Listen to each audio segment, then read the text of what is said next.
Grüßt euch und herzlich willkommen zum Bau meiner Spur-0-Anlage. Ja, meine Saison neigt sich wieder dem Ende entgegen und da darf natürlich der obligatorische Saisonrückblick nicht fehlen. Ich wünsche euch viel Spaß beim Zusehen.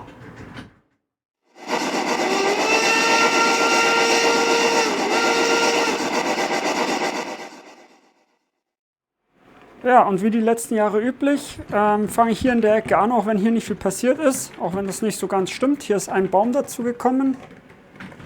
Und der deckt jetzt noch so ein bisschen mehr die Anlagenzufahrt ab. Genau, der Schweißer hier hinten, der letztes Jahr schon nicht funktioniert hat, der funktioniert immer noch nicht, warum auch immer. Den Baum hier habe ich ausgetauscht durch quasi auch einen schöneren. Aber ansonsten ist hier jetzt eigentlich nicht viel passiert. Das kommt dann mehr so auf der anderen Seite. So ist jetzt der Anlagenblick von ein bisschen weiter weg. Dann schwenken wir mal weiter. Hier habe ich mir überlegt, ob ich da vielleicht ein, zwei Schrebergärten hinmache.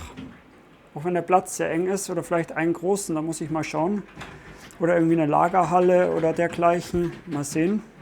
Da bin ich noch nicht so wirklich viel weiter. Hier am Bahnhof ist jetzt auch nicht viel passiert. Da ist ja im Prinzip, ja, da muss ich noch ein bisschen altern vielleicht. Hier den Bahnsteig muss ich noch komplett machen, da fehlt noch Licht und so. Hier sollen mal später so, ja, natürlich auch so ein bisschen Abschluss zum Anlagenrand. Hier sollen so, ja, so Stühle und Tische, so ein bisschen kaffeemäßig ins Eck und davor auch so ein bisschen Blumenkästen und Dekoration halt, dass es ein bisschen hübsch ist. Genau, aber der Bahnhof wird auch irgendwann mal noch ein Thema werden. Genau, was ich auch noch gemacht habe, weil ich es jetzt gerade sehe, ich habe hier bei der V100 das Dach gealtert. Das hat noch gefehlt. Ja, und hier ist eigentlich auch nicht viel passiert. Hier muss ich immer noch so ein bisschen Büsche und Sträucher machen. Das mache ich aber mal, wenn ich nicht mehr drüber muss, mit dem Bauch quasi. Genau, das ist alles beim Alten. Das kennt ihr ja schon, zumindest die mich länger verfolgen. Hier, wo alle Jahre wieder mein Schotter-VH ist, kommt mein Ort hin. Da wird es jetzt so ein bisschen gedanklich konkreter.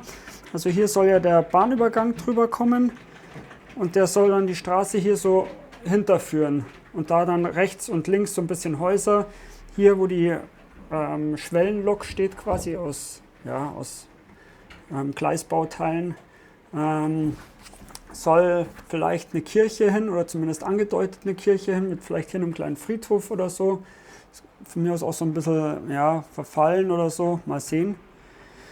Genau, dann haben wir hier, hat sich auch am Plan nichts geändert, hier soll eine Tankstelle hin. Dann kann man hier quasi die Straße schön weiterführen und aus der Anlage raus. Das ist so der Plan. Hier werde ich wahrscheinlich nicht viel Platz haben, um irgendwas zu machen. Da kommt nur so, ja, so Sträucher und Bäume hin, wie ich jetzt hier auch schon habe, bei dem schäbsten Baum. Genau, und wie alle Jahre wieder passt es gerade, dass der Zug gerade schön vorbeifährt. Das fangen wir natürlich ein. Da könnte ich mir vorstellen, dass ich mal den Weiher irgendwann mal, wenn ich komplett durch bin, neu mache. Oder ja, muss ich wahrscheinlich neu machen, da komme ich nicht drum rum. Aber fürs Erste habe ich jetzt hier zwei so Schwäne. Die werde ich mal irgendwann noch installieren und dann auch mit so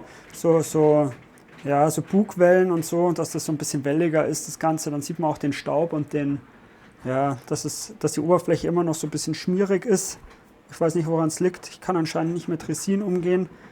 Aber dann sieht man das nicht so. An sich ist es jetzt nicht so schlimm, weil so ein Tümpel auch mal so ein bisschen, ja, wie soll ich sagen, schmottriger sein kann. Gut. Die Heide hat sich auch nicht viel getan. Das soll ja im weiteren Verlauf mal irgendwie eingezäunt werden, mit hier so einer Viehverladung noch zusätzlich. Und dann hier so Schafe. Genau. Die Beiwer gibt es auch noch. Aber das kennt ihr ja alles schon im Normalfall. Und hier, wo mein Bauer ist, die habe ich versehentlich weggeruppt mal, aber das ist jetzt nicht so tragisch, weil die kommen vielleicht eh weg. Hier soll so ein Bauwagen hin, quasi als Unterstand oder als Aufenthaltsraum. Muss ich mal schauen, wie das platztechnisch ist. Und dann hier noch ein bisschen, ja, so ein, zwei Kühe oder ich fände Esel ganz cool. So zwei Esel da drauf auf die kleine Weide. Genau, und jetzt kommt der große Schwung zu dem, was ich dieses Jahr gemacht habe. Da habe ich hier hinten den Anlagenrand gestaltet. Da war ja vorher gar nichts. Hier habe ich schön geschottert, also Gleise sind jetzt eigentlich fast alle soweit eingeschottert. Ich mache jetzt bewusst den Schwenk hier so rum, weil jetzt hier, bevor ich es vergesse, habe ich so die neuen Weichenlaternen bestellt, die beleuchtet sind. Die werde ich hier ausstatten, quasi die Weichen. Gut, und jetzt zu den nächsten Plänen. Hier soll, also ich bin immer noch nicht so ganz hundertprozentig sicher, ob es ein Kohle- oder ein Schrotthändler wird. Vielleicht auch einer, der beides macht, weil dann kann ich hier nämlich nochmal so Kohlebanzen oder so Schrottbanzen oder so aufbauen und hier dann so ein Gebäude, vielleicht sogar so halb angeschnitten. Und wie ich es beim Thilo gesehen habe, das fände ich ganz cool, dann hier vielleicht mit einem Keller oder so. Mal schauen, ob ich das irgendwie unterbringe. Der Köflockschuppen muss ausgestaltet werden, innen wie außen. Das ist noch nicht gemacht. Das wird wahrscheinlich nächstes Jahr oder in einer der nächsten Saisons passieren. Und hier kommt dann entweder von dem Schrotthändler noch irgendwie eine Ablagefläche hin oder Wald oder das weiß ich auch noch nicht so genau. Genau, dann habt ihr vielleicht schon gesehen, es sind ein paar neue Figuren dazugekommen. 8 an der Zahl, also sind es jetzt insgesamt 67 Anlagenbewohner. Und das ist der Bahnsteig, den habe ich dieses Jahr gestaltet. Ist natürlich auch immer noch ein bisschen Luft nach oben, was Figuren angeht oder Ausschmückungsdetails, irgendwie ein Zeitungsstand oder so. Dann haben wir hier den Graben.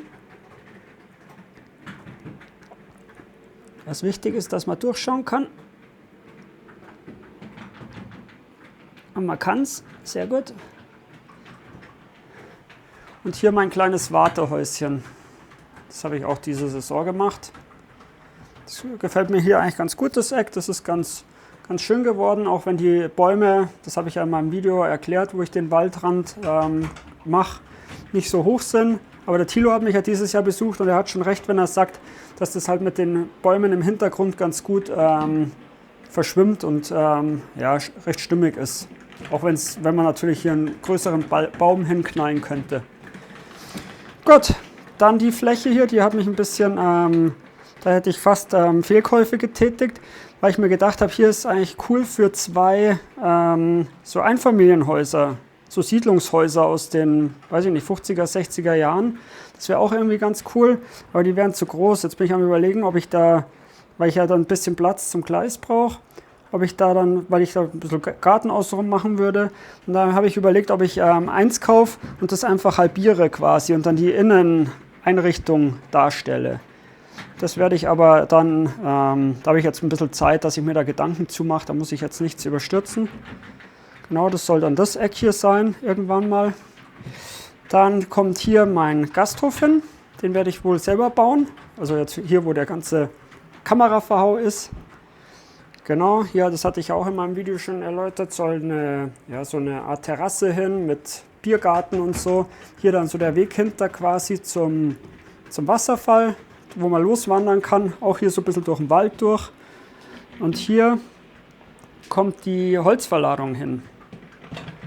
Das wollte ich eigentlich dieses Jahr als erstes machen, aber ich habe dann quasi mich entschieden, dass ich erstmal schotter, weil mir das wichtiger war. Außerdem finde ich jetzt schön, dass ich den Bahnhof quasi schön benutzen kann. Konnte ich vorher auch schon, aber jetzt ist er quasi soweit fertig, in Anführungsstrichen.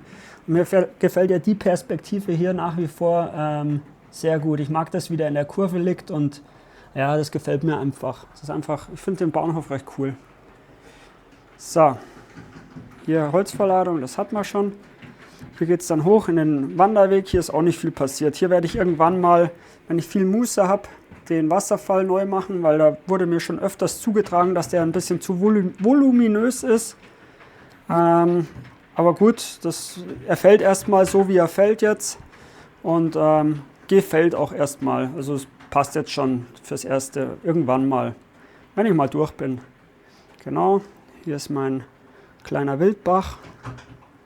Das ist alles noch so wie letztes Jahr, da ist absolut nichts passiert. Und hier ist meine Blockstelle. Da ist auch nicht viel mehr passiert. Und hier mein Tunnelportal, immer wenn ich da hinschaue, denke ich mir, ich finde es schon ziemlich geil geworden. Also man soll sich ja nicht selbst loben, will ich auch nicht, um Gottes Willen, aber das gefällt mir schon sehr gut. Genau, hier kommt dann wahrscheinlich irgendwie eine Burgruine hin. Ach, weil er gerade kommt, fahren wir nochmal hierher.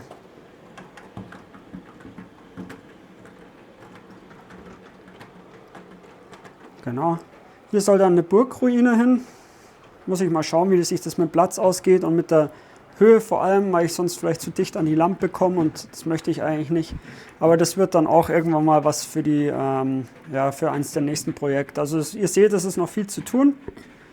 Hier ist meine Brücke über die, ja, quasi über den Türbereich, dass ich raus kann. Und dann war es das schon.